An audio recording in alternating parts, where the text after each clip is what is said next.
Selamat sore. Mari sama-sama kita buka di dalam Amsal 13 ayat yang ke-13. Perintah dan janji firman Tuhan. Amsal 13 ayat yang ke-13.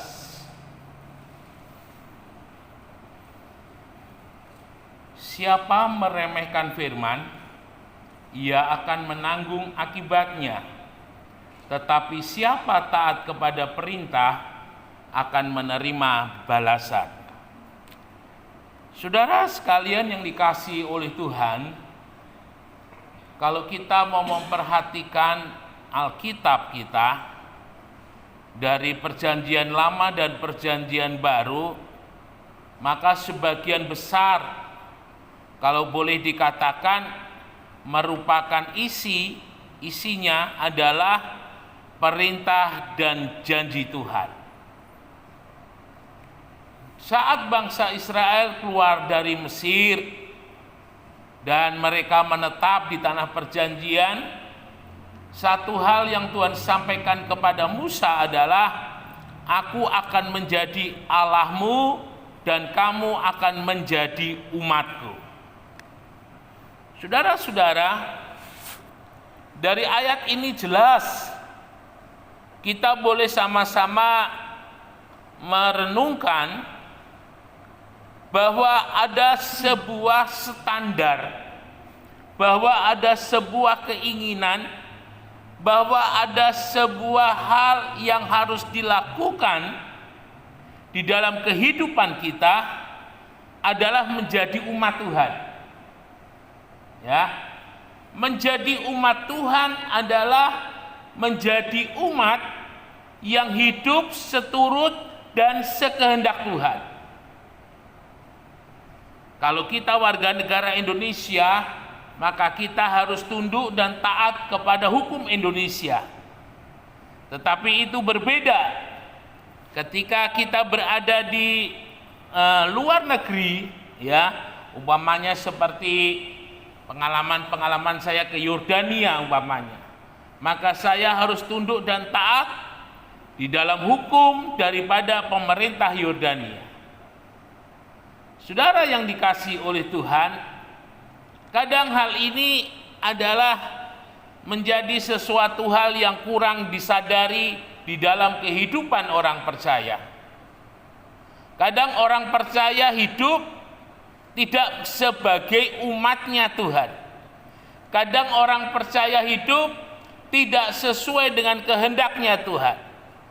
Sebagai umat Tuhan, mereka hidup seringkali menurut kehendaknya sendiri. Mereka hidup menurut kemauannya sendiri. Ya. Sehingga apa yang menjadi janjinya Tuhan, janji Tuhan itu hanya berlaku untuk mereka yang hidup berkenan kepada Tuhan. Janji Tuhan hanya diberikan kepada mereka yang hidup melakukan apa yang menjadi perintah Tuhan. Ini yang harus kita sadari bersama-sama.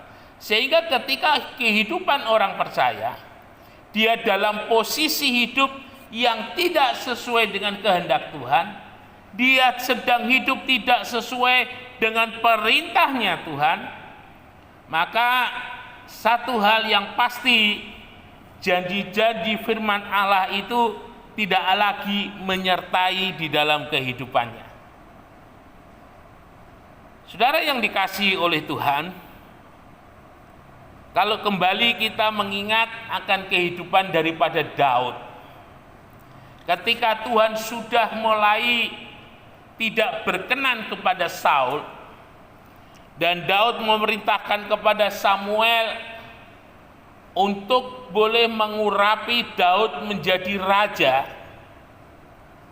Pada saat Daud diurapi, kekuasaan raja itu sudah ada di dalam kehidupannya. Hati raja, kemuliaan raja itu sudah ada di dalam kehidupannya.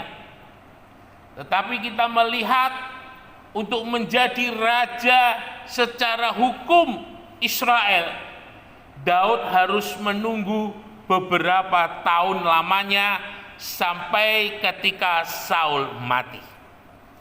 Nah, yang menarik Ketika Daud mulai diangkat oleh Saul, ditabiskan oleh Samuel menjadi raja, ada jangka waktu sekian tahun, ya mungkin bisa puluhan tahun, Daud menanti apa yang sudah dilakukan oleh Samuel untuk dia menjadi raja itu terjadi. Tetapi Daud harus menunggu. Nah, saudara-saudara, ketika Daud menunggu untuk menjadi raja, ya, secara hukum Israel menggantikan Saul, saudara perhatikan, Daud hidup di dalam kehendaknya Tuhan. Daud hidup di dalam perintahnya Tuhan. Kita tahu bagaimana Daud mampu mengalahkan Goliat, sehingga ketika mereka dan Saul kembali ke Yerusalem, para gadis menyanyi, Saul mengalahkan musuh beribu-ribu, tapi Daud mengalahkan musuh berlaksa-laksa. Wah, sakit hati Saul.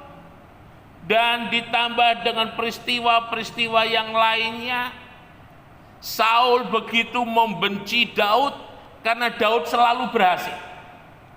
Dan sudah lihat, Daud mempunyai kesempatan untuk membunuh Saul.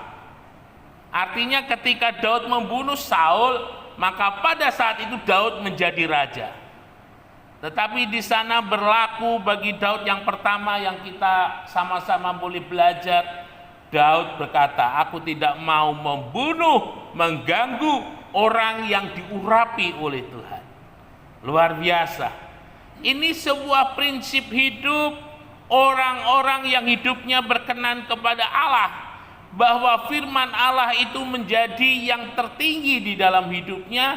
Firman Allah itu menjadi pedoman yang terpenting di dalam hidupnya, meskipun ya ada kesempatan bagi Daud untuk membunuh Saul dan dia boleh lebih cepat diangkat menjadi raja, tetapi Daud tidak mau melakukannya.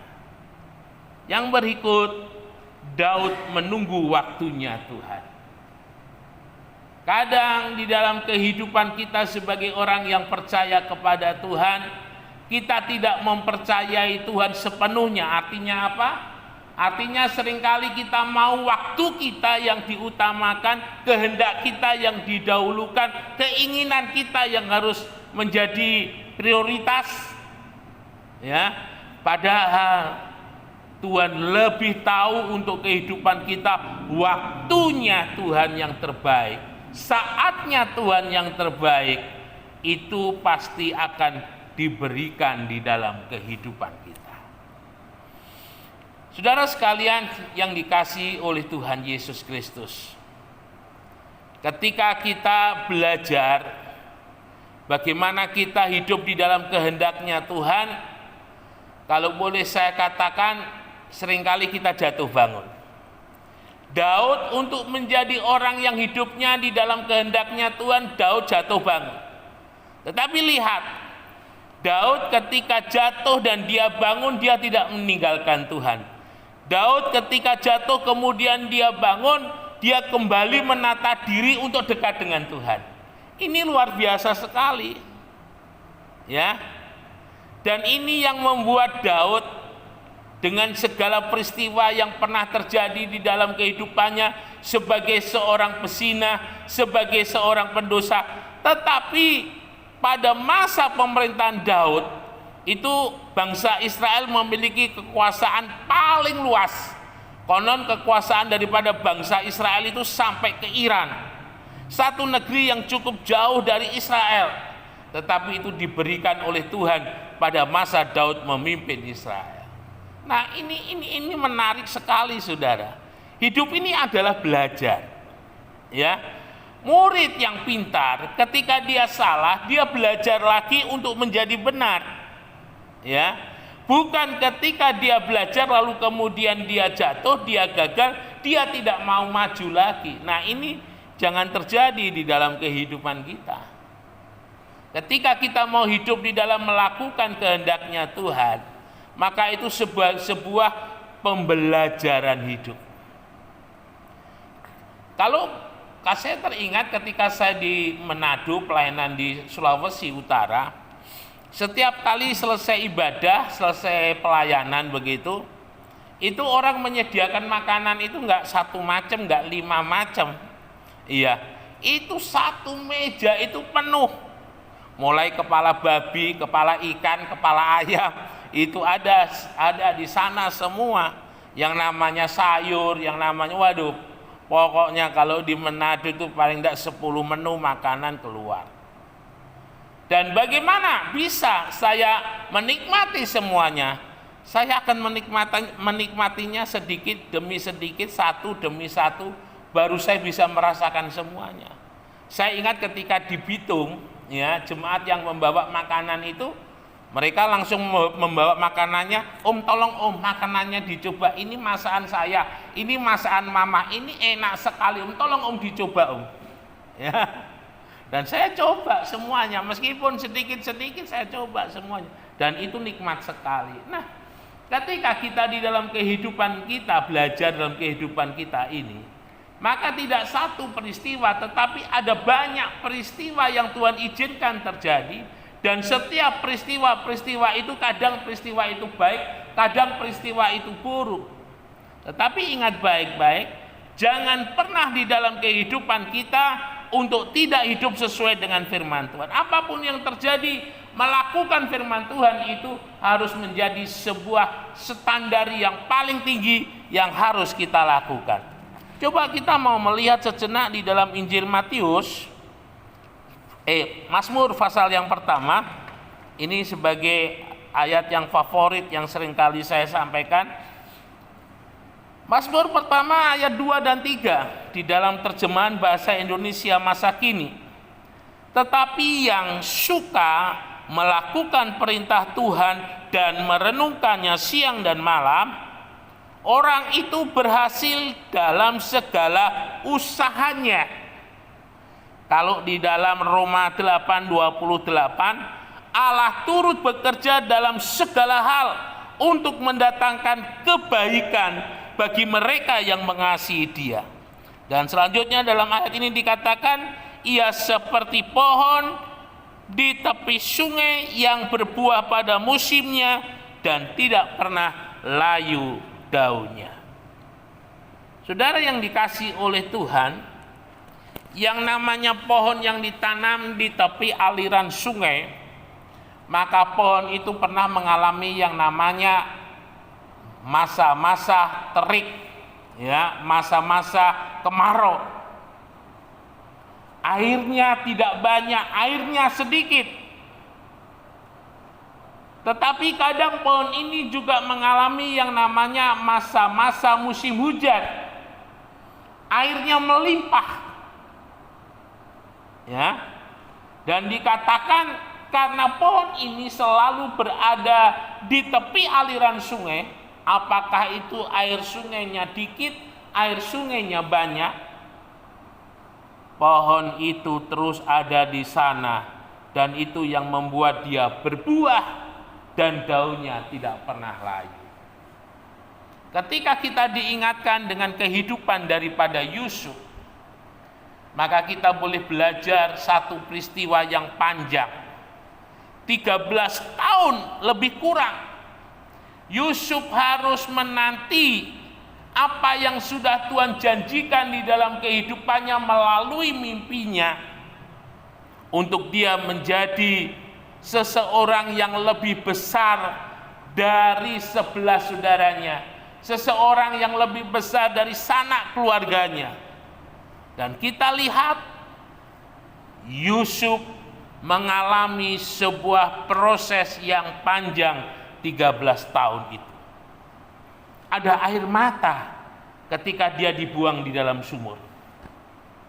Ada air mata ketika dia dijual kepada para pedagang budak, karena harus berpisah sekian jauh jaraknya dari kaum keluarganya. Ada air mata ketika Yusuf pergi karena dia jauh dari sanak keluarganya. Belum cukup, Ketika dia dibawa di pasar budak, orang yang menjadi budak itu dia dirantai, dia dipamerkan kepada banyak orang. Iya, mungkin ada maklar yang bilang, ini aku punya budak Ibrani yang sehat, masih muda, masih kuat, harganya diskon untuk hari ini.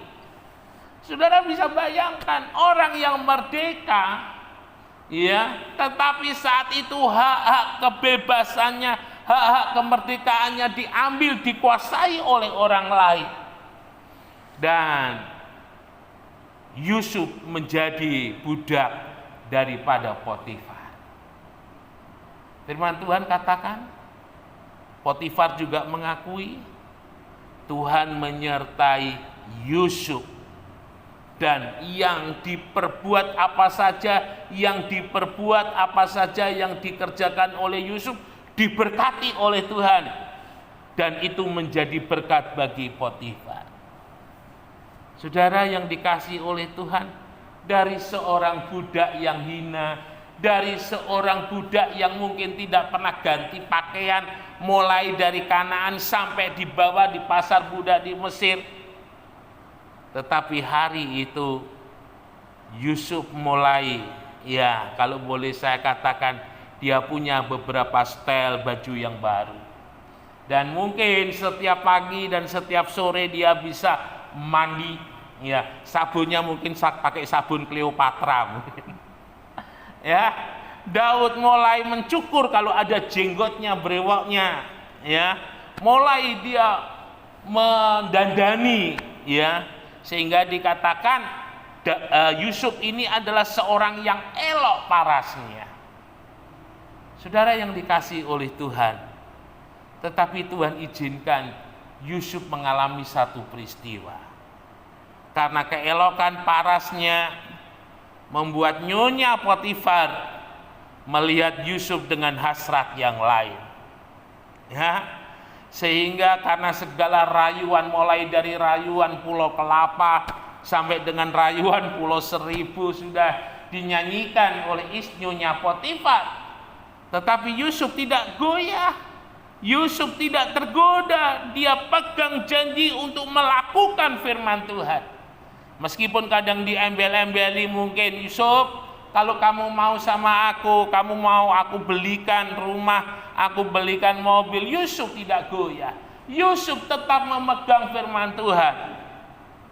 Dan akhirnya sudah marah dan jengkel nyonya Potifar, sehingga dia memfitnah Yusuf. Yusuf masuk di dalam penjara. Ada air mata lagi. Ya, karena dia benar, dia tidak melakukan kesalahan, tetapi dia harus masuk di dalam penjara. Kadang Tuhan izinkan di dalam hidup kita seperti ini, tetapi saudara lihat baik-baik. Ketika kita tetap hidup di dalam firman Tuhan, kita tetap hidup melakukan firman Tuhan, ketika air mata itu terjadi dalam kehidupan kita, maka sebenarnya itu adalah air mata yang akan membawa kepada kesukaan. Dalam Mazmur dikatakan, orang yang menabur dengan berlinang-linang air mata, dia akan menuai dengan bersorak-sorak, seperti yang dialami oleh Yusuf. Tidak lama kemudian, karena rupanya di dalam penjara Yusuf menunjukkan satu sifat, satu watak yang baik, sehingga kepala penjara memberikan kepercayaan kepada Yusuf sebagai wakilnya. Tapi Yusuf belum keluar, Yusuf masih dalam penjara. Tapi ya masih mending lah, ya. Paling tidak mempunyai porsi makanan seperti kepala penjara. Lalu kemudian ada orang pejabat makanan dan minuman yang datang kepada Yusuf. Dia berkata, aku bermimpi, tolong kamu artikan mimpiku. Ya, mungkin dua orang ini sudah putus asa dia, sehingga dia sembarang saja. Tetapi pada saat itu Yusuf boleh menceritakan apa yang terjadi pada pejabat makanan dan apa yang terjadi kepada pejabat minuman. Dan benar yang dikatakan oleh Yusuf itu, pejabat makanan digantung mati, pejabat minuman dibebaskan. Tetapi ketika keluar, pejabat minuman mengatakan, Sob, Aku nggak akan lupa sama kamu. Ketika nanti aku keluar, akan aku usahakan supaya boleh ada PK, peninjauan kembali kasusmu, ya, supaya kamu bisa dibebaskan. Oh iya, terima kasih Mas, terima kasih. Setahun berganti, 2 tahun berganti, 3 tahun berganti, tidak ada kabar. Kembali Yusuf meneteskan air mata. Sampai pada waktunya Tuhan, ketika Tuhan menyatakan kepada Firaun mimpi yang aneh, mimpi yang membuat Firaun tidak bisa tidur, mengenai 7 lembu yang gemuk dimakan oleh 7 lembu yang kurus. Ya, semua ahli mimpi, ahli nujum dipanggil, tidak ada yang bisa mengartikan, dibunuh semuanya. Dan ketika pejabat minuman melihat peristiwa itu, dia ingat bahwa dia punya teman yang bernama Yusuf yang ada di dalam penjara, yang bisa mengartikan mimpinya, dan sehingga dia bisa bebas. Tidak lama Firaun berkata, panggil itu Yusuf. Ya. Lalu kemudian Firaun bilang, kalau kamu nggak bisa mengartikan mimpiku, tak potong lehermu. Dan Firaun mulai cerita, dia mimpi seperti ini, dia mimpi seperti ini. Lalu kemudian Yusuf bilang, Tuanku, artinya bahwa di Mesir akan mengalami 7 tahun kelimpahan yang belum pernah terjadi seperti tahun itu. Tetapi kemudian akan berganti dengan 7 tahun kekeringan. Firaun heran, Firaun katakan, siapakah di antara kalian yang mempunyai hikmat seperti Yusuf? Orang yang ada hikmat Allah di dalam hidupnya. Maka langsung Firaun mengatakan, dah, kamu menjadi orang yang kedua di Mesir. Hanya kursi ini saja yang tidak menjadi milikmu. Semua kekuasaan aku berikan kepadamu. 13 tahun Yusuf menanti, ada air mata, ada sukacita, ada pengkhianatan, ada dilupakan, ada rindu, dan sebagainya. Proses hidup di dalam kehidupan Yusuf, tetapi masa depan yang penuh pengharapan milik orang-orang yang hidupnya melakukan perintah Tuhan terjadi dalam kehidupan Yusuf. Saudara yang dikasihi oleh Tuhan, pada kesempatan sore hari ini kita mau kembali merenungkan firman Tuhan. Biarlah kita tetap dalam situasi dan kondisi apapun, jangan pernah kita meninggalkan firman Tuhan. Firman Tuhan tetap harus menjadi prioritas. Firman Tuhan harus tetap menjadi tuntunan. Firman Tuhan harus tetap menjadi perintah di dalam kehidupan kita. Supaya apa? Dari perintah yang kita lakukan itu, firman Tuhan akan menggenapi janji-janjinya untuk kehidupan kita. Dan ketika firman Tuhan itu janji-janjinya tergenapi dalam kehidupan kita, maka pada saat itulah kita menuai dengan bersorak-sorai. Jangan jemu hidup melakukan firman Tuhan, perhatikan hidup kita sesuai dengan firman Tuhan, dan berkat Tuhan itu akan menyertai sampai selama-lamanya. Immanuel, Tuhan Yesus memberkati. Mari